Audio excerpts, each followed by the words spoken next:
ಯನ್ನು ಸೃಷ್ಟತಕ್ಕಂಥ ಪರಮ ಪೂಜ್ಯರು ವಾಗ್ಮಿಗಳು ಶೇಗುಣಸಿಯ ಮಠಾಧ್ಯಕ್ಷರಾಗಿರ್ತಕ್ಕಂಥ ಮಾಂತ ಪ್ರಭು ಸ್ವಾಮೀಜಿಯವರಲ್ಲಿ ಅನಂತ ಶರಣಾರ್ಥಗಳನ್ನು ಹೇಳಿ ಈ ಸಮಾರಂಭದಲ್ಲಿ ಪಾಲ್ಗೊಂಡಿರ್ತಕ್ಕಂಥ ಯಾವತ್ತು ವೇದಿಕೆ ಮೇಲಿರ್ತಕ್ಕಂಥ ಆಶೀನ್ ಮಾಡಿರ್ತಕ್ಕಂಥ ಯಾವತ್ತು ಪರಮ ಪೂಜ್ಯರಲ್ಲಿ ಅನಂತ ಶರಣಾರ್ಥಗಳನ್ನು ಹೇಳಿ ಈ ಸಮಾರಂಭದಲ್ಲಿ ಪಾಲ್ಗೊಂಡಿರ್ತಕ್ಕಂಥ ಯಾವತ್ತು ಕಲಾಕಾರರೇ,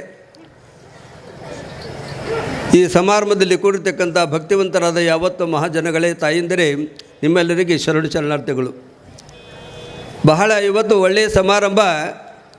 ಯಾಕಂದರೆ ತೀರ್ದಾಳನ್ನು ತಿಳ್ಕೊಂಡಂದಾಗ ನಿಜವಾಗಿ ಇವತ್ತು ಸಹ ಮಹಂತ ಪ್ರಭು ಸ್ವಾಮಿಗಳವರು ಹೇಳಿದ ಪ್ರಕಾರವಾಗಿ ಕನ್ನಡ ನಾಡಿನ ಇತಿಹಾಸದಲ್ಲಿ ಒಂದು ಅದ್ಭುತವಾಗಿರ್ತಕ್ಕಂಥ ಕ್ರಾಂತಿ ಏನಾದರೂ ಇವತ್ತು 12ನೇ ಶತಮಾನವನ್ನು ಮರುಕಳಿಸ್ತಕ್ಕಂಥ ಒಂದು ಕಾರ್ಯಕ್ರಮ ಅಲ್ಲಮ ಪ್ರಭುದೇವರು ನಿಜವಾಗಿ ಇವತ್ತು ಸಭಾವೇದಿಕೆ ಮೇಲೆ ತಂದು ಅವರು ನಿಜವಾಗಿರ್ತಕ್ಕಂಥ ಗುಣಗಾನ ಮಾಡ್ತಕ್ಕಂಥ ಒಂದು ಅದ್ಭುತವಾಗಿರ್ತಕ್ಕಂಥ ಕಾರ್ಯಕ್ರಮ ಎಲ್ಲಾದರೂ ನಡೀತಾ ಇದ್ದರೆ ಅದು ತೀರ್ದಾಳದ ಪವಿತ್ರವಾಗಿರ್ತಕ್ಕಂಥ ಗ್ರಾಮದಲ್ಲಿ ನಡೀತಿದೆ ಅನ್ನತಕ್ಕಂಥ ಮಾತನ್ನು ಈ ಸಂದರ್ಭದಲ್ಲಿ ಇವತ್ತು ಹೇಳಲಿಕ್ಕೆ ಬಯಸ್ತಿದ್ದೇನೆ. ಬಂಧುಗಳೇ, ನಿಜವಾಗಿ ಇವತ್ತು ಸಂತೋಷ ಆಗ್ತಿದೆ. ಇವತ್ತು 12ನೇ ಶತಮಾನದ ಪವಿತ್ರವಾಗಿರ್ತಕ್ಕಂಥ ಬಸವಣ್ಣವರ ಮಹಾಮಣೆ, ಅಲ್ಲಮ ಪ್ರಭುದೇವರ ಆಶೀರ್ವಾದ ಇವೆಲ್ಲವುಗಳನ್ನು ವಿಚಾರ ಮಾಡಿ ನೋಡಿದಾಗ ಅದರ ಒಂದು ಪುನರುಕ್ತಿ, ಅದರ ಒಂದು ನಿಜವಾಗಿರ್ತಕ್ಕಂಥ ಒಂದು ಶಕ್ತಿ ಇವತ್ತಿನ ಸಹ ತೀರ್ದಾಳ ಗ್ರಾಮದಲ್ಲಿ ಆಗ್ತೈತೆ ಅಂತಂದರೆ ಅದು ಏನು ಒಂದು ಅಲ್ಲಮ ಪ್ರಭುವಿನ ಪವಿತ್ರವಾಗಿರ್ತಕ್ಕಂಥ ಆಶೀರ್ವಾದ ಅಂತ ತಿಳ್ಕೊಂಡು ಇವತ್ತಿನ ಸಹ ನಾನು ಭಾವಿಸಿಕೊಂಡಿದ್ದೇನೆ. ಇದೀಗ ನಾನು ಅಲ್ಲಿ ಗುಡಿಗೆ ಹೋಗಿದ್ದೆ. ಅದ್ಭುತವಾಗಿರ್ತಕ್ಕಂಥ ಗುಡಿ ನೋಡಿದಾಗ ನನಗೆ ಅನ್ನಿಸ್ತಾ ಇದೆ, ಇವತ್ತು ನಿಜವಾಗಿ ಇವತ್ತು ಏನಾದರೂ ಒಂದು ಕ್ರಾಂತಿ, ಏನಾದರೂ ಒಂದು ಅಲ್ಲಮ ಪ್ರಭುವಿನ ಆಶೀರ್ವಾದ ಇವತ್ತು ಏನಾದರೂ ಒಂದು ಸಮಾಜಕ್ಕೆ ಆಗ್ತಿದ್ದರೆ ಅದು ತೀರ್ದಾಳದ ಅಲ್ಲಮ ಪ್ರಭುವಿನ ಆಶೀರ್ವಾದ ಎಂಬತಕ್ಕಂಥ ಮಾತನ್ನ ಸಂದರ್ಭದಲ್ಲಿ ಇವತ್ತು ನಾನು ಹೇಳಲಿಕ್ಕೆ ಬಯಸಿದ್ದೇನೆ. ಯಾಕಂದರೆ ನಮ್ಮ ಪೂಜ್ಯರಾಗಿರ್ತಕ್ಕಂಥ ಶೇಗುಣಸಿಯ ಮಹಂತ ಪ್ರಭುಸ್ವಾಮಿಗಳವರು ವಾಗ್ಮಿಗಳು, ಅಷ್ಟೇ ತತ್ವವೇತ್ತರು, ಅಷ್ಟೇ ಎಲ್ಲ ಭಾಷಾ ಪ್ರವೀಣರಾಗಿರ್ತಕ್ಕಂಥ ಮಹಂತ ಪ್ರಭುಸ್ವಾಮಿಗಳವರು ಇವತ್ತಿನ ಸಹ ಅವರಿಂದ ನೀವು ಬಸವ ಪುರಾಣ ಅಲ್ಲಮ ಪ್ರಭುವಿನ ಚರಿತ್ರೆ ಕೇಳ್ತಾರಂತಂದರೆ ನಿಜವಾಗಿ ಇವತ್ತಿನ ಸಹ ನೀವೆಲ್ಲರೂ ಭಾಗ್ಯವಂತರು ಎಂಬತಕ್ಕಂಥ ಮಾತನ್ನು ಈ ಸಂದರ್ಭದಲ್ಲಿ ಇವತ್ತು ಹೇಳಲಿಕ್ಕೆ ಬಯಸ್ತಿದ್ದೇನೆ. ಬಂಧುಗಳೇ, ದಿನ ಹೋಗುತ್ತಿದೆ, ದಿನ ಬರ್ತಿದೆ, ಹುಟ್ಟು ಸಾವುಗಳ ಮಧ್ಯದಲ್ಲಿ ಜೀವನ ಇವತ್ತಿನ ಸಹ ನಾವು ಇವತ್ತಿನ ಸಹ ಎಲ್ಲ ನೋಡ್ತಾ ಇದ್ದೇವೆ ಇವತ್ತು. ಯಾಕಂದರೆ ಮುರುಗೋಡ ಮಠದ ಇತಿಹಾಸದಲ್ಲಿ 3 ಸಲ ಬಸವ ಪುರಾಣವನ್ನು ಹಚ್ಚಿ ಇವತ್ತಿನ ಸಹ ಹೇಳಿರ್ತಕ್ಕಂಥ ಒಂದು ಅದ್ಭುತವಾಗಿರ್ತಕ್ಕಂಥ ಒಂದು ಸನ್ನಿವೇಶ ಎಲ್ಲಾದರೂ ನಾನು ಕಾಣ್ತಿದ್ದರೆ ಅದು ತೀರ್ದಾಳ ಗ್ರಾಮದಲ್ಲಿ ಇವತ್ತಿನ ಸಹ ನಾನು ಕಾಣ್ತಿದ್ದೇನೆ ಎಂಬತಕ್ಕಂಥ ಮಾತನ್ನು ಈ ಸಂದರ್ಭದಲ್ಲಿ ಹೇಳಲಿಕ್ಕೆ ಬಯಸ್ತಿದ್ದೇನೆ. ಇಷ್ಟು ಸಂತೋಷ ಆಗ್ತಿದೆ. ತೀರ್ದಾಳ ಗ್ರಾಮಕ್ಕೆ ಯಾವಾಗ ನಾನು ಕಾಲಿಟ್ಟಿದ್ದೇನೆ, ಎಲ್ಲಿ ನೋಡಿದ್ರೆಲ್ಲ ಬುತ್ತಿ ಏನಂತಾರದಕ್ಕೆ ಹೋಳಿಗೆ ಜಾತ್ರೆ, ಎಲ್ಲಿ ಎಲ್ಲ ಹೆಣ್ಮಕ್ಕಳ ಕೈಯಾಗ ಯಾವ ಮೊಬೈಲ್ ಇಲ್ಲ ಏನಿಲ್ಲ. ಇವತ್ತಿನ ಎಲ್ಲರ ಹೆಣ್ಮಕ್ಕಳ ಕೈಯಾಗ ಏನಂತಪ್ಪ ಅಂದ್ರೆ ಬುತ್ತಿ ಹೇಳ್ತಿಲ್ಲ, ಎಲ್ಲರ ಕೈಯ ಒಳಗೆ ಬುತ್ತಿ ಬುಟ್ಟೆನೇ ಎಲ್ಲರ ಕೈಯಾಗ. ನಾನು ಅಲ್ಲಿ ಗುಡಿಗೆ ಹೋದೆ, ಪ್ರಸಾದ ಶುರುವಾಗಿತ್ತು. ನನಗೆ ಭಾಳ ಆಶ್ಚರ್ಯ ಆಯ್ತು. ಇನ್ನೂ ಸ್ವಾಮಿಗಳ ಪುರಾಣನ ಮುಗಿದೆಲ್ಲ ಮೊದಲು ಊಟ ಶುರು ಆಗಿತ್ತಲ್ಲ ಅಂತ ತಿಳ್ಕೊಂಡು. ಬಹುಶಃ ನೀವೆಲ್ಲರೂ ಊಟ ಮಾಡಿ ಪ್ರಸಾದ ತೆಗೆದುಕೊಂಡು ಬಂದಿರಿ ಅಂದಾಗ ಹಾಳಾಗ್ತಾಯಿದ್ದೆ. ಇವತ್ತು ಸಾಮಾನ್ಯವಾಗಿ ಭಾಳ ಜನ ನಿದ್ದೆ ಮಾಡಾಕತ್ತೀರಿ. ನಾ ಹಿಂದೆ ನೋಡಾಕತ್ತಾನೆ, ಅವ್ರಿಗೇನೂ ಸಂಬಂಧ ಇಲ್ಲ ಅಂತಕ್ಕಂಥ ಭಾವನೆಯಿಂದ ಇವತ್ತಿನ ಸಹ ನೋಡಿದಾಗ ತೀರ್ದಾಳಿ ಇವತ್ತಿನ ಸಹ ಒಂದು ಕಾಲದಲ್ಲಿ ಇವತ್ತಿನ ಸಹ ಸುಪ್ತವಾಗಿರ್ತಕ್ಕಂಥ ಕಾಲದಲ್ಲಿ ಇವತ್ತು ಅಲ್ಲಮ ಪ್ರಭುದೇವರು ಯಾವಾಗ ಗುಡಿ ಪ್ರಾರಂಭ ಆಯಿತು, ಅಲ್ಲಮ ಪ್ರಭುದೇವರು ನಿಜವಾಗಿರ್ತಕ್ಕಂಥ ಇತಿಹಾಸ ಪೂಜ್ಯರಾಗಿರ್ತಕ್ಕಂಥ ಯಾವಾಗ ಪ್ರವಚನ ಮಾಡಲಿಕ್ಕೆ ಹತ್ತಿದ್ರು ಅದು ಭಾಳ ಅದ್ಭುತವಾಗಿರ್ತಕ್ಕಂಥದ್ದು. 12ನೇ ಶತಮಾನದ ಬಸವಾದಿ ಪ್ರಮಥರ ಇವತ್ತು ಮಹಾಮಣೆ ನಾವು ನೋಡಿಲ್ಲ, ನೀವು ನೋಡಿಲ್ಲ. ನಾವು ಅದರ ಬಗ್ಗೆ ಏನು ತಿಳ್ಕೊಂಡು ವಚನದ ಗ್ರಂಥಗಳಿಂದ, ವಚನಗಳ ಸಾಹಿತ್ಯದಿಂದ ಯಾವ ಶರಣರು, 100 ಶರಣರು ಇವತ್ತಿನ ಸಹ ವಚನಗಳನ್ನು ಹೇಳಿ ಹೋಗಿದ್ದಾರೆ. ಅದೇ ಆಧಾರದ ಮೇಲೆ ಇವತ್ತಿನ ಸಹ ನಾವು ಇವತ್ತಿನ ಸಹ ಭಾವಿಸ್ತಕ್ಕಂಥ ಒಂದು ಮಹಾಮಣೆ ಅದು ದಾಸೋಹ. ನೋಡ್ರಿ, ಪೂಜ್ಯರು ಹೇಳಿದರು 1,96,000 ಗಣಗಳು ಇವತ್ತು ಆ ಕಾಲಕ್ಕೆ ಇವತ್ತಿನ ಸಹ ಅದನ್ನು ಇವತ್ತಿನ ಸಹ ತೃಪ್ತಿ ಮಾಡ್ತಿದ್ರು ಬಸವಣ್ಣನ ತಿಳ್ಕೊಂಡು. ಬಸವಣ್ಣ ಒಬ್ಬನೇ ಮಾಡ್ತಿದ್ದ. ಇವತ್ತಿನ ಸಹ ಸಮಾಜ ಕೂಡಿ ಇವತ್ತು 1 ಲಕ್ಷ ಅಲ್ಲ, 100 ಲಕ್ಷ ಇವತ್ತಿನ ಸಹ ಭಕ್ತರನ್ನು ಇವತ್ತು ಉಣಬಡಿಸ್ತಕ್ಕಂಥ ಒಂದು ಗ್ರಾಮ ಅದು ತೇರದಾಳ ಗ್ರಾಮ ಎಂಬತಕ್ಕಂಥ ಮಾತನ್ನು ಈ ಸಂದರ್ಭದಲ್ಲಿ ಹೇಳಲಿಕ್ಕೆ ಬಯಸ್ತಿದ್ದೇನೆ. ಇದು ಒಂದು ಕ್ರಾಂತಿಕಾರಕವಾಗಿರ್ತಕ್ಕಂಥ ಒಂದು ಹೆಜ್ಜೆ.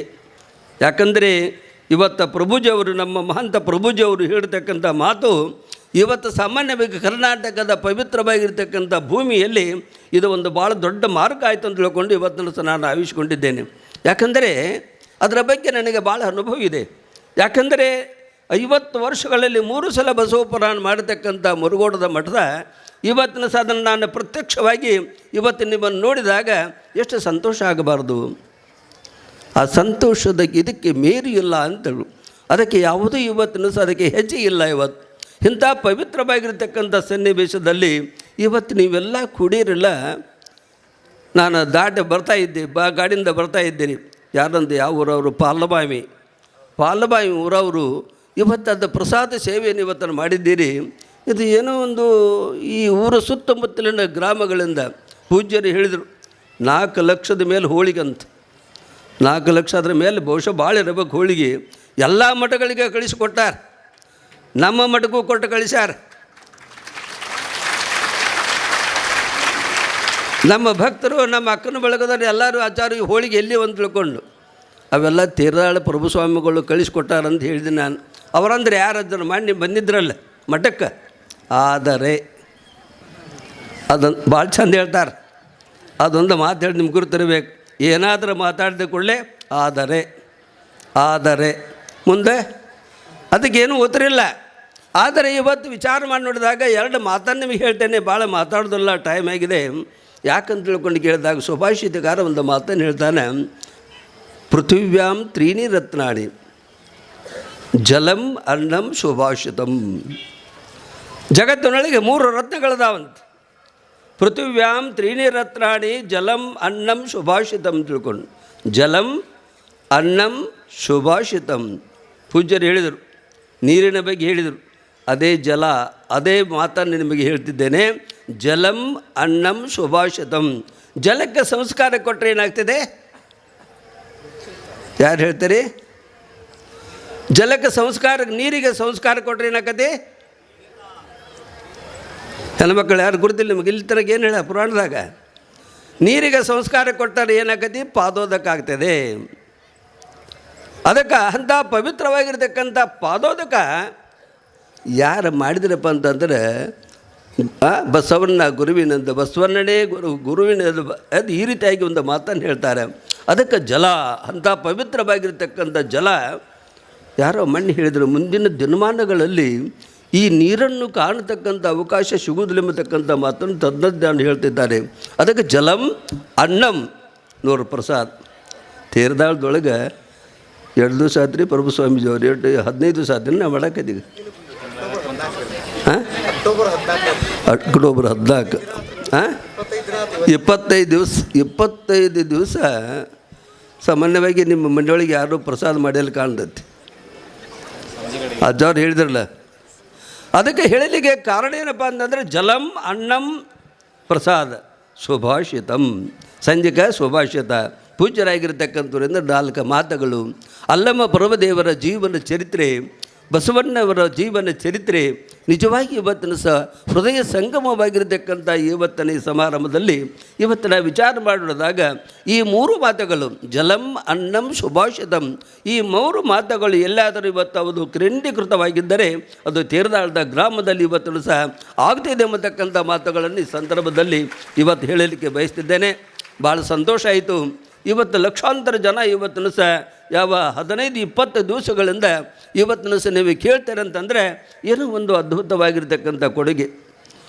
ಕಾಲದಲ್ಲಿ ಇವತ್ತಿನ ಸಹ ಯಾವ ಪುಣ್ಯಾತ್ಮ, ಯಾವ ಅಲ್ಲಮ್ಮ ಪ್ರಭುದೇವರು ಯಾವಾಗ ಶೂನ್ಯ ಪೀಠವನ್ನು ಅಲಂಕಾರ ಮಾಡಿದರು ಬಸವಣ್ಣವರ ಕಾಲದಲ್ಲಿ ನೋಡ್ರಿ, 12 ವರ್ಷಗಳ ಕಾಲ ಬಸವಣ್ಣ ಅದಕ್ಕಾಗಿ ಒಂದು ಶೂನ್ಯ ಪೀಠವನ್ನು ಯಾವಾಗಲೂ ಖಾಲಿ ಇಟ್ಟಿದ್ದು.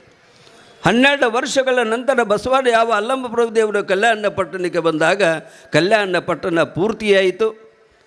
ಆ ಸಂಬಂಧವನ್ನು ವಿಚಾರ ಮಾಡಿದಾಗ ಸಾವಿರಾರು ವರ್ಷಗಳ ಪೂರ್ವದಲ್ಲಿ ಆಗಿರತಕ್ಕಂಥ ಕಲ್ಯಾಣದ ಒಂದು ಪವಿತ್ರವಾಗಿರ್ತಕ್ಕಂಥ ಹೆಗ್ಗಳಿಕೆ ನೋಡಿದಾಗ ನಿಜವಾಗಿ ಇವತ್ತನ್ನು ಸಹ ಆ ಪವಿತ್ರವಾಗಿರ್ತಕ್ಕಂಥ ಸಂದರ್ಭ ಇವತ್ತನ್ನು ಸಹ ತೇರದಾಳ್ ಗ್ರಾಮದಲ್ಲಿ ಇವತ್ತನ್ನು ಸಹ ನಾನು ನೋಡ್ತಿದ್ದೇನೆ.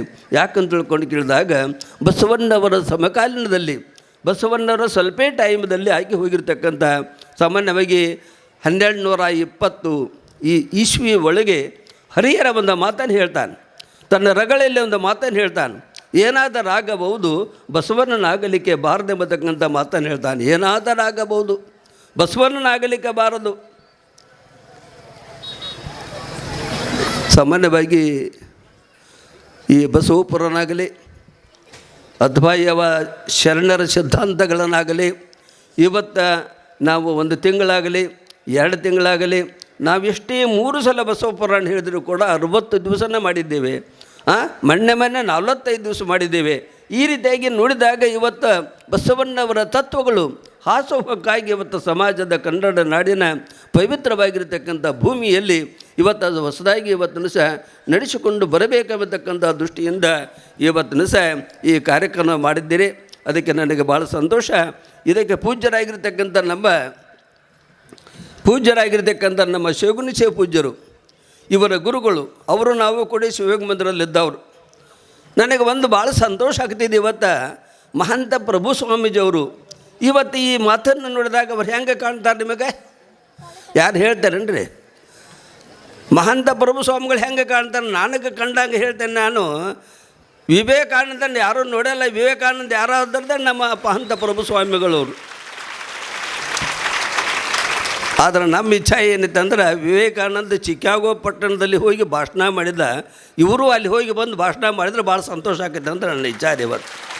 ಯಾಕಂದರೆ ಅವರು ಇಂಗ್ಲೀಷದಲ್ಲಿ ಬಲ್ಲವರು, ಹಿಂದಿಯಲ್ಲೇ ಬಲ್ಲವರು, ಎಲ್ಲ ಭಾಷೆಗಳನ್ನು ಕರಗತ ಮಾಡಿಕೊಂಡಿರ್ತಕ್ಕಂಥ ಮಹಂತ ಪ್ರಭು ಸ್ವಾಮಿಗಳವರು ಚಿಕಾಗೋ ಪಟ್ಟಣದಲ್ಲಿ ಹೋಗಿ ಭಾಷಣ ಮಾಡಿದ್ರೆ ಅದರ ಖರ್ಚು ನಾನು ಕೊಡ್ತೇನೆ, ಅವರೇ ಮತ್ತೊಂದು ಮಾಡಬೇಡ.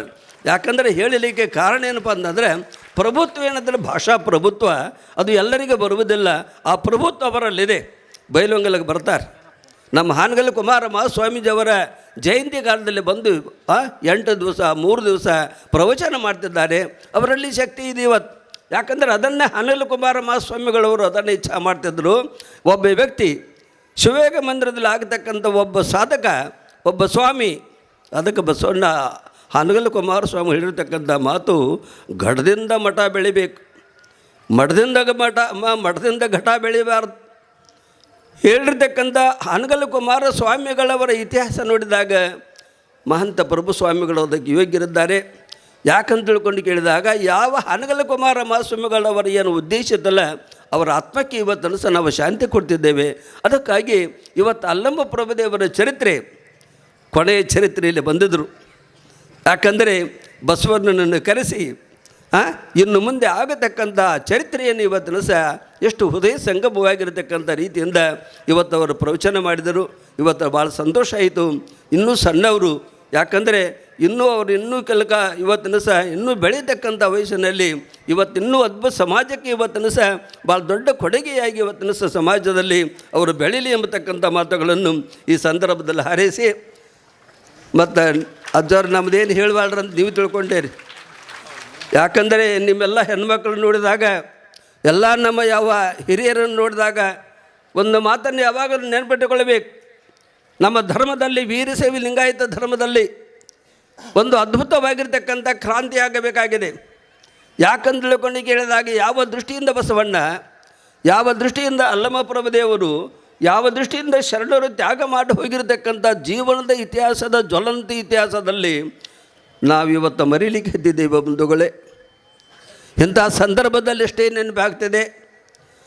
ಇವತ್ತು ನಮ್ಮ ಎದೆ ಮೇಲೆ ಲಿಂಗ ಬರಬೇಕು. ನಾಳೆ ವಚನ ಕಟ್ಟಗಳನ್ನು ಯಾರನ್ನೇ ಮಂದಿ ಹೊತ್ಕೋತೀನಿ, ಮೊದಲು ಎದೆ ಮೇಲೆ ಲಿಂಗ ಬರಬೇಕು. ಅದೇ ನನ್ನ ಒಂದು ವಿಚಾರ ಹೇಳುವುದಿಲ್ಲ. ಯಾಕಂದರೆ ಎದೆ ಮೇಲೆ ಲಿಂಗ ಇದ್ದವರ ಮಾತ್ರ ವಚನ ಕಟ್ಟನ್ನು ಹತ್ಕೋಬೇಕು. ಬರೀ ಎಲ್ಲರೂ ಇವತ್ತನ್ನು ಸಹ ತಲೆ ಮೇಲೆ ಹತ್ಕೋತೀರಂತಂದ್ರೆ ಆಗೋದಿಲ್ಲ. ಇವತ್ತು ಯಾವ ಶರಣರ ಸಿದ್ಧಾಂತಗಳಿದ್ದಾವಲ್ಲ ಆ ಸಿದ್ಧಾಂತಗಳನ್ನು ನಮ್ಮ ಜೀವನದಲ್ಲಿ ರೂಢಿಸಿಕೊಂಡು ಹೋದರೆ ಮಾತ್ರ ಇವತ್ತನ್ನು ಸಹ ಅದಕ್ಕೊಂದು ಬೆಲೆ ಬರ್ತದೆ. ಆ ಕ್ರಾಂತಿ ಇವತ್ತನ್ನು ಸಹ ತೇರದಾಳ್ ಗ್ರಾಮದಿಂದಲೇ ಆಗಲಿ ಎಂಬತಕ್ಕಂಥ ಮಾತುಗಳನ್ನು ಈ ಸಂದರ್ಭದಲ್ಲಿ ಹಾರಿಸಿದ್ದೇನೆ. ಎಲ್ಲವೂ ಇವತ್ತೇನು ಕಡಿಮೆ ಇಲ್ಲ. ಅನ್ನದಾಸೋಗ ಆಗಲಿ, ಪ್ರವಚನ ಆಗಲಿ, ಇವತ್ತು ಆಗತಕ್ಕಂಥ ಕಾರ್ಯಕ್ರಮ ಇವತ್ತು ನೋಡಿದಾಗ ನೀವು ಲಕ್ಷಾಂತರ ಜನ ಇವತ್ತು ಕೂಡಿದ್ದೀರಿ. ಇದಕ್ಕೆ ಸಾಕ್ಷೀಭೂತವಾಗಿರ್ತಕ್ಕಂಥ ಶಕ್ತಿ ಅದು ಅಲ್ಲಮ ಪರುವಿನ ಇತಿಹಾಸ, ಅಲ್ಲಮ ಪರುವಿನ ಪವಾಡ, ಬಸವಣ್ಣವರ ಪವಾಡ. ಇಂಥ ಪವಿತ್ರವಾಗಿರ್ತಕ್ಕಂಥ ಸನ್ನಿವೇಶದಲ್ಲಿ ಇವತ್ತು ಈ ಸಂಬಂಧ ನೋಡಿದಾಗ ನಮ್ಮ ಪೂಜ್ಯ ಗುರುಗಳಾಗಿರ್ತಕ್ಕಂಥ ಮಹಂತ ಶಿವಗಳವರು, ಮುಡುಗೋಡದ ಅಜ್ಜವರು, ತ್ಯಾಗಿಗಳವರು, ಏನೂ ಬಯಸದಿರತಕ್ಕಂಥ ಒಬ್ಬ ಶಕ್ತಿ ಇವತ್ತ ನುಡಿಯಲ್ಲಿ ಮಾತನಾಡುವ ದೇವರಾಗಿ, ನುಡಿಯುಂಡಾಡುವ ದೇವರಾಗಿ ಹೋಗಿರ್ತಕ್ಕಂಥ ಇವತ್ತು 20ನೇ ಶತಮಾನದ ಕೊನೆಯ ಅಂಚಿನಲ್ಲಿ ಒಬ್ಬ ತಪಸ್ಸುಗಳು ಯಾರಾದರೂ ಹೋಗಿದ್ದರೆ ಅದು ಮುರುಗೋಡದ ಮಹಂತ ಶಿವಗಳೆಂಬತಕ್ಕಂಥ ಮಾತನ್ನು ಈ ಸಂದರ್ಭದಲ್ಲಿ ಇವತ್ತು ಹೇಳಲಿಕ್ಕೆ ಬಯಸ್ತಿದ್ದೇನೆ. ಬಂಧುಗಳೇ, ಹೆಚ್ಚಾಗಿ ಹೇಳುವುದಿಲ್ಲ. ಯಾಕಂತ ತಿಳ್ಕೊಂಡು ಕೇಳಿದಾಗ ಇಲ್ಲಿವರೆಗೆ ನೀವು 15-20 ದಿವಸಗಳ ಕಾಲ ಪೂಜ್ಯರು ಇವತ್ತಿನ ಶರಣರ ಸಿದ್ಧಾಂತಗಳನ್ನು ಇವತ್ತು ಭಾಳ ಅತ್ಯಂತ ಮನಮುಟ್ಟುವಂತೆ ಇವತ್ತು ಪ್ರವಚನ ಮಾಡಿದ್ದಾರೆ. ಅವನ್ನೆಲ್ಲ ನಿಮ್ಮ ಜೀವನದಲ್ಲಿ ಇಟ್ಟುಕೊಂಡು ಹೋಗಬೇಕು. ಯಾಕಂದರೆ ಸೀಮಿತವಾಗಿ 25 ದಿವಸಗಳ ಕಾಲ ಇದು ಸೀಮಿತವಾಗಿರಬಾರ್ದು. 25 ವರ್ಷಗಳವರೆಗೆ ನಿಮ್ಮ ಜೀವನದಲ್ಲಿ ಅದು ಶಾಶ್ವತವಾಗಿರ್ತಕ್ಕಂಥ ಒಂದು ಶಕ್ತಿ ಯಾವಾಗಲೂ ನಿಮ್ಮಲ್ಲಿ ಬರಬೇಕೆಂಬತಕ್ಕಂಥ ಮಾತುಗಳನ್ನು ಈ ಸಂದರ್ಭದಲ್ಲಿ ಹಾರೈಸಿ, ಏನೋ ಯಾಕಂದರೆ ನಾನು ಯಾವಾಗಲೂ ಬರಬೇಕಾಗಿತ್ತು, ಆದರೂ ಕೂಡ ಒಂದು ಸಂದರ್ಭವಾಗಿ ಇನ್ನೂ ಕೂಡ ನಮಗೆ ಭಾಳ ಕೆಲಸ ಇದ್ದ ಕಾರಣ ಇವತ್ತು ಏನೋ ಒಂದು ಅನಿರೀಕ್ಷಿತ ನಾಳೆ ಬರಬೇಕೆಂಬತಕ್ಕಂಥ ಉದ್ದೇಶದಿಂದ ಇವತ್ತು ಸ್ವಲ್ಪ ಟೈಮಲ್ಲಿ ಇವತ್ತು ಬಂದು ಎಲ್ಲರ ಒಂದು ದರ್ಶನ ಇವತ್ತು ನಾವು ಪಡೆದುಕೊಂಡಿದ್ದೇವೆ. ಅದಕ್ಕಾಗಿ ಈ ಸಂದರ್ಭದಲ್ಲಿರ್ತಕ್ಕಂಥ ವೇದಿಕೆ ಮೇಲಿರ್ತಕ್ಕಂಥ ಎಲ್ಲ ಪೂಜ್ಯರಿಗೆ, ನಮ್ಮ ಮಾಂತ ಪ್ರಭು ಸ್ವಾಮೀಜಿಯವರಿಗೆ ಎಲ್ಲರಿಗೂ ಮತ್ತೊಮ್ಮೆ ಈ ಸಮಾರಂಭದಲ್ಲಿ